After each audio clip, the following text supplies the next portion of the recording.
معزز سامعین کرام السلام علیکم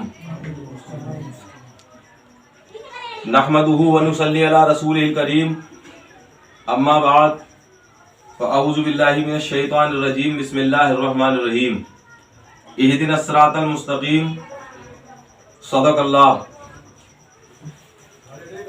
میرے پیارے بھائیوں، تمام اہل اسلام اور تمام ہندوستان کی عوام کو آج ہماری جانب سے عید الفطر کی بہت بہت مبارکباد ہو۔ میرے بھائیوں، میرے دوستوں، اللہ تعالیٰ کا شکر و احسان ہے کہ 2 سال کے بعد یہ تیسری عید آئی اور ایسی آئی کہ جس میں خوشیاں لے کر آئی، جس میں آج ہم سبھی حضرات نے اپنے پیارے خدا عز و جل کے لیے نبی پاک صلی اللہ علیہ وسلم کی سنتوں پر عمل کرتے ہوئے اس کی عبادت کی نماز پڑھی۔ تو میں ایم راشٹریہ ساتھ سماج فاؤنڈیشن انڈیا کا ضلع ادھیکش اور شاہ علماء کونسل بورڈ اور سرو سماج فاؤنڈیشن انڈیا کا ضلع ادھیکش، میں اپنی جانب سے اور پوری کاس گنج کی ٹیم کی جانب سے تمام ہندوستان کے باشیوں کو عید الفطر کی دل کی گہرائیوں سے مبارکباد دیتا ہوں۔ میرے بھائیوں، میرے دوستوں، عید مبارک کے اس پیارے دن میرے من میں ایک بات آئی کہ آج جو دل میں ایک درد تھا اس درد کو آپ حضرات کے سامنے اجاگر کر سکوں۔ وہ یہ ہے کہ ہم نے اور آپ نے دیکھا 2020 سے لگاتار 2022 ہو گئی، اس میں لگاتار مہنگائی اس قدر بڑھ رہی ہے۔ جب بھی آپ بازار جائیں، ہفتے بعد، 2 دن بعد، 15 دن بعد، 1 مہینے بعد بازار میں جا کر دیکھیں، ہر چیز کے دام بڑھے ہوئے ملتے ہیں، ہر چیز کے ریٹ بڑھے ہوئے ملتے ہیں۔ تو میں نے سوچا کیوں نہ میں اس بات کی پہل کروں تاکہ جو لوگ میری اس ویڈیو کو سنیں، اس ویڈیو کو ہر مسلمان کے پاس پہنچائیں، اور اس میں ان لوگوں کا درد چھپا ہوا ہے کہ جن لوگوں کے پیچھے آج ہم نے اور آپ نے نماز ادا کی، جن کو کہتے ہیں امام صاحب۔ تو میرے بھائیوں، میرے دوستوں، میری بات کو بغور ملاحظہ فرمائیں۔ میں مسلم قوم سے ایک سوال کرنا چاہتا ہوں کہ مہنگائی بڑھ گئی تو مزدوروں نے اپنی مزدوری بڑھا دی، ڈرائیور نے کرایہ بڑھا دیا، ڈاکٹر نے فیس بڑھا دی، دکاندار نے قیمت بڑھا دی، حکومت نے ٹیکس بڑھا دیا، لیکن کیا کسی مسجد کے امام کی تنخواہ بڑھانے کے بارے میں کسی نے سوچا؟ الا ماشاء اللہ، اگر 100 میں سے کوئی ایک آدھ ہو اس کی بھلے تنخواہ بڑھی ہو، خدا کے لیے ان امام حضرات کے بارے میں بھی سوچئے، کیونکہ یہ قوم کے رہنما ہیں۔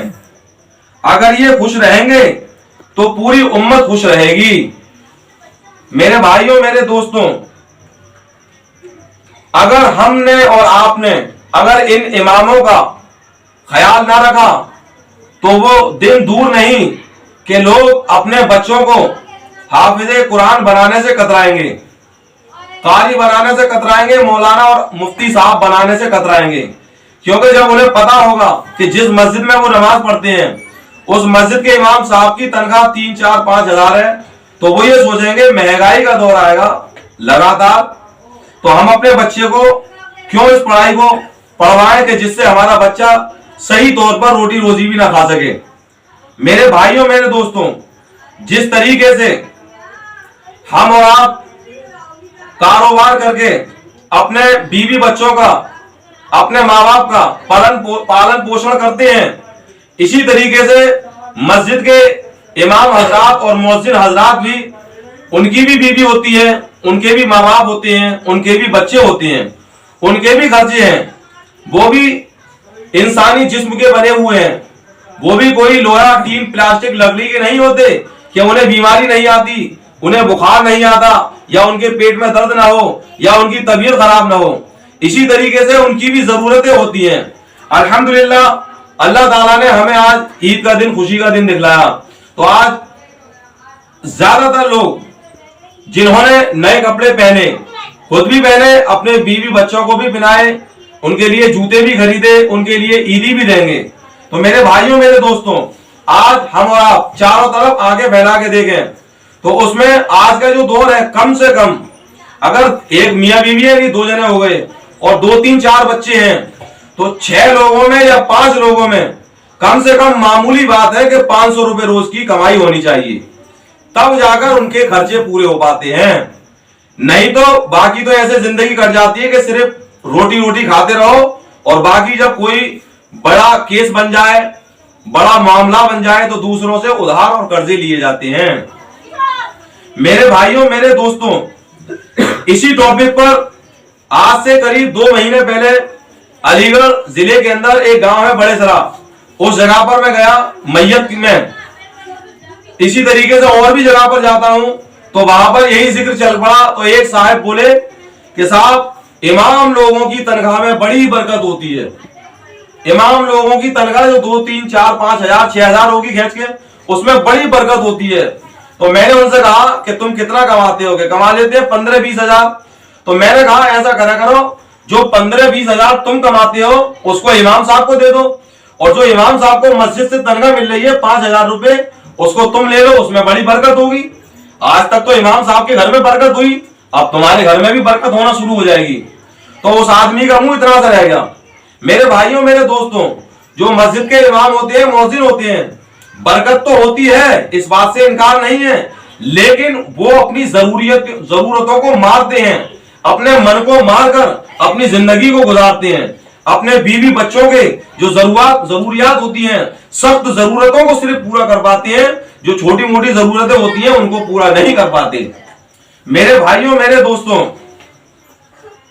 प्यारे आका सल्लल्लाहु ताला अलैहि वसल्लम ने इरशाद फरमाया कि कयामत के दिन 3 आदमियों के खिलाफ अल्लाह की बारगाह में दावा किया जाएगा। उनमें से एक वो शख्स है जो किसी को मुलाजिम रखे और उससे काम पूरा ले मगर मजदूरी पूरी न दे। ये बुखारी शरीफ की हदीस है। अब इसकी तफसील करते हैं। मजदूरी पूरी न देने का मतलब सिर्फ इतना नहीं है कि उसकी मजदूरी मार ले और पूरी न दे, बल्कि यह भी है कि जितनी उजरत उस काम की मिलनी चाहिए उतनी न दे और उसकी मजबूरी का फायदा उठाकर कम तनख्वाह से उससे काम लेता रहे। मेरे भाइयों, मेरे दोस्तों, आगे चलकर फुकाहे किराम ने क्या फरमाया? उन्होंने इस आयत की तफसीर की, हदीस की। फुकाहे किराम फरमाते हैं कि मस्जिद और मदरसे के जिम्मेदारों पर लाजिम है कि खादिमाने मसाजिद और मदारिस को उनकी हाजत के मुताबिक और उनकी इल्मी और अमली काबिलियत और तकवा और सलाह को महफूज रखते हुए तनख्वाह देते रहें। बावजूद गुंजाइश के कम देना गलत है और रोजे कयामत जवाबदही होगी। तनख्वाह की मिकदार तो हालात के एतबार से मुख्तलिफ होगी। खुद अहले महल्ला अपने घरेलू और दीगर अखराजात को देखें। यानी जो लोग इमाम साहब के बारे में कहते हैं कि इनका बड़े ठाठ है, 5,000 में खर्चा चल रहा है, तो वो अपने गिरबान झांक के देखें, अपने घरों के अखराजात देखें, अपने घरों की कमाई देखें कि खर्चा कितना है। फिर यही जरूरियात इमाम मस्जिद की भी है। अगर मस्जिद का फंड मौजूद है और उसे मजीद बढ़ाने की फिक्र भी रहती है, लेकिन इमाम और मुअज्जिन की तनख्वाह इतनी कम हो जिसको तनख्वाह कहना भी मुश्किल हो, तो ऐसे मुंतजिम और मुतवल्ली हश्र के दिन हिसाब देंगे। दोस्तों, हम आज जिन मस्जिदों में नमाज पढ़ते हैं उन मस्जिदों के इमाम को अपना रहबर मानते हैं, अपना पेशवा मानते हैं। नमाज में जब नियत करते हैं कहते हैं पीछे से इमाम के, उनकी हमें पूरा ख्याल रखना चाहिए। मैं तो तमाम लोगों से, जहां तक मेरी तकरीर जाए और जो लोग उसको सुने, दूसरे लोगों तक आगे बढ़ाते रहें कि मस्जिद के इमाम की मामलात इस तरीके से हल करें कि अगर मस्जिद में मोहल्ले में कोई दर्जी है तो मस्जिद के इमाम के उसकी बीवी के बच्चों के कपड़े को फ्री सी दे। इसी तरीके से मोहल्ले में कोई डॉक्टर है, इमाम साहब को तनख्वाह दवाई फ्री दे दे। इसी तरीके से मोहल्ले में कोई राज है, इमाम साहब का काम फ्री कर दे। इसी तरीके से मोहल्ले में कोई गोश्त बेचने वाला है तो इमाम साहब को गोश्त फ्री दे दे, कोई सब्जी बेचने वाला है इमाम साहब को फ्री दे दे, तो इंशाअल्लाह अल्हम्दुलिल्लाह एक ऐसा मुआशरे का तश्कील हो जाएगी, एक ऐसा मुआशरा तैयार हो जाएगा कि इमाम साहब को, जो आपने देखा होगा किसी किसी जगह पर जब इमामों की तनख्वाह कम होती है तो वो दंड बंद करना शुरू कर देते हैं, क्योंकि जब इंसान का पेट खाने के लिए रोटी मांगता है तो वो क्या करें, 3, 4, 5 हजार में खर्चे पूरे नहीं होते तो कोई कुछ शुरू कर देता है, कोई कुछ शुरू कर देता है। मेरे भाइयों, मेरे दोस्तों, इसी तरीके से मैं आप हजरात से ये बात कहना चाहता हूं कि इमाम साहब जो मस्जिद के होते हैं उनको जो लोग फातिहा के लिए बुलाकर ले जाते हैं तो अगर अपने घर पर ले जाएं तो कम से कम 20 रुपए दें फातिहा लगाने के, और अगर सारे लोग मस्जिद में इकट्ठे हो जाएं, अपने अपने आइटम मस्जिद में ले आए फातिहा लगवाने के, तो कम से कम एक आदमी 10 रुपए दे। इसी तरीके से अगर कोई बड़ी फातिहा है, किसी का 10वां है, किसी का 20वां है, किसी का 40वां है, किसी के यहाँ पे शादी के प्रोग्राम है, किसी के यहाँ पे और कोई प्रोग्राम है, तो इमाम साहब को 100 रुपए से नवाजना चाहिए। उससे क्या होगा कि हमारे इमाम साहब जब नमाज पढ़ाएंगे, जब पैसा जेब में होगा, नमाज पढ़ाएंगे तो उनका दिल और जिस्म दोनों साथ होंगे।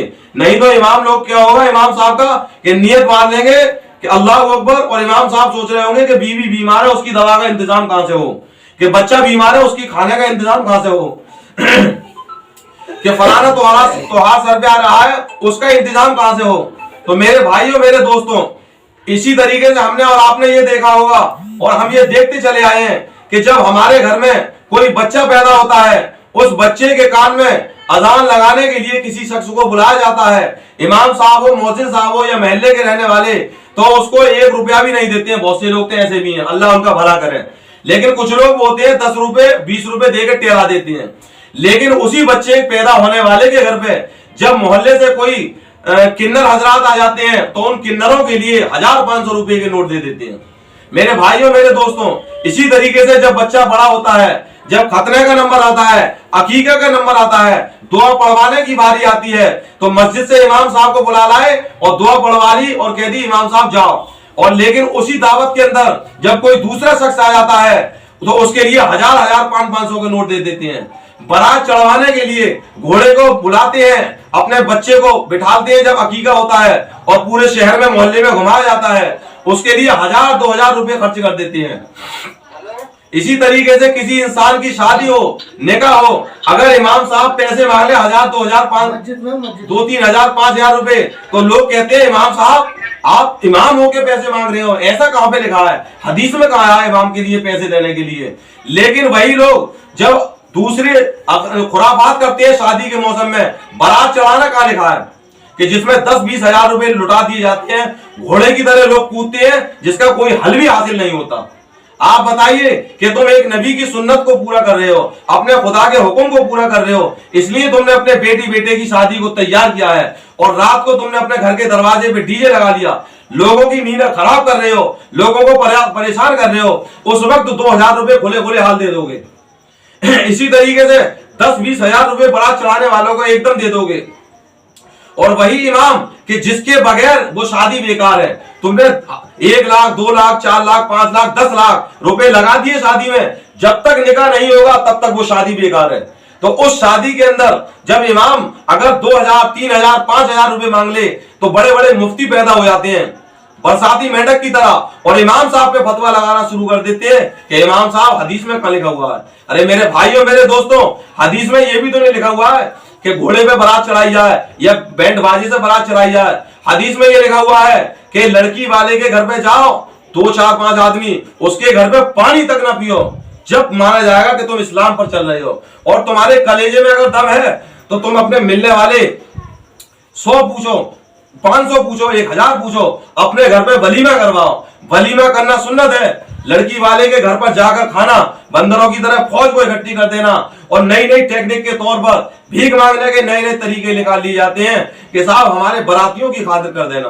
तो मेरे भाइयों, मेरे दोस्तों, याद रखो वो दिन दूर नहीं है कि इसी तरीके से अगर इमाम लोगों की तनख्वाहें कम रही और इमाम लोगों को लोग परेशान करते रहे, खुद अपने सीने पे हाथ रख के देखो कि तुम्हारे घर का खर्चा 500 रुपए से कम में नहीं चलता। हमने लॉकडाउन से पहले देखा था कि एक रात की मजदूरी 500 रुपए थी, जब लॉकडाउन लगा 600 हो गई, दूसरी साल 700 हो गई, उसके बाद आज 800 रुपए मिल रहे हैं।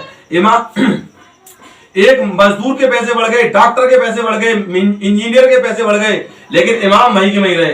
तो मेरे भाइयों मेरे दोस्तों याद रखो, जिस तरीके से हमने और आपने इस माह रमजान को पूरा काटा, इसमें हमने तरावी सुनी, एक वक्त वो आएगा जब तुम लोग इमामों की तनख्वाहों का ख्याल नहीं रखोगे, तुम तरावी के लिए तरस जाओगे। जिस तरीके से अल्लाह का कहर 2020 और 2021 की शक्ल में आया था कि जो लोग नमाज पढ़ना चाह रहे थे लेकिन उन्हें पढ़ने नहीं दी जा रही थी, ये क्या था? ये रब की मार थी। मेरे भाइयों मेरे दोस्तों जो लोग कहते हैं इमाम साहब बड़े मुर्गे मसल्लम खाते हैं, उनको चाहिए कि एक एक अपने लड़के को भी हाफिज बनाएं। जो लोग कहते हैं इमाम तो बड़े ठाठ में जिंदगी कटती है, इमाम साहब की बड़ी बरकत हो रही है, उनको चाहिए कि अपनी औलाद में से एक एक इंसान को हाफिज बनाए, कारी बनाए, मौलवी बनाए, मुफ्ती बनाए, फिर अपने बच्चे का देखें कि उसकी जिंदगी आज के इस दौर में कैसी ठाठ से कटेगी। मेरे भाइयों मेरे दोस्तों, मैं आप हजरात से इस 2022 की ईद उल फित्र के अच्छे मौके पर तमाम ही हजरात से ये गुजारिश करना चाहता हूं कि आपके मोहल्ले के जितने भी इमाम साहब हैं, जब भी आप उनको किसी काम के लिए बुलाकर लाएं तो उनका नजराना जरूर दिया करें। हमने आज देखा है घरों में टीवी होती है, अगर टीवी को खराब हो जाए, उस टीवी को संभलवाने दुकान पे ले जाओगे तो मान लो कि 300 रुपए लगेंगे। अगर मैकेनिक को घर पे बुला के लेके आओगे तो उसके आने का चार्ज अलग होगा, 300-400 रुपए चार्ज ले लेता है। इसी तरीके से डिस्क एंटीना हो गया, इसी तरीके से कोई डॉक्टर के यहाँ पे अगर मरीज उसकी दुकान पे पहुंच गया तो उसकी तनख्वाह मान लो 100 रुपए हो गई, और अगर डॉक्टर को घर पे बुलाओगे तो आने की फीस अलग लगेगी। मेरे भाइयों मेरे दोस्तों, दुनिया में जितने भी लोग हैं सबके घर पे आने का चार्ज अलग होता है, तो बेचारे इमाम साहब को क्यों पीछे रखा गया है? मेरे भाइयों मेरे दोस्तों, जब तुम इमाम की खिदमत करोगे अल्लाह ताला तुमसे खुश होगा, अल्लाह ताला तुम्हारे घरों में बरकत नाजिल फरमाएगा, अल्लाह ताला तुम्हारे घरों में जो बेचैनी आ गई है उस बेचैनी को दूर फरमा देगा। मैं सभी हजरात से, पूरे हिंदुस्तान के देशवासियों से अपने ईद उल फित्र की अपनी तरफ से और अपनी पूरी टीम एम राष्ट्रीय सर्व समाज फाउंडेशन इंडिया की जानिब से बहुत बहुत दिल की गहराइयों से मुबारकबाद देना चाहता हूं। अस्सलाम वालेकुम वरहमतुल्लाहि ताला व बरकातुहू।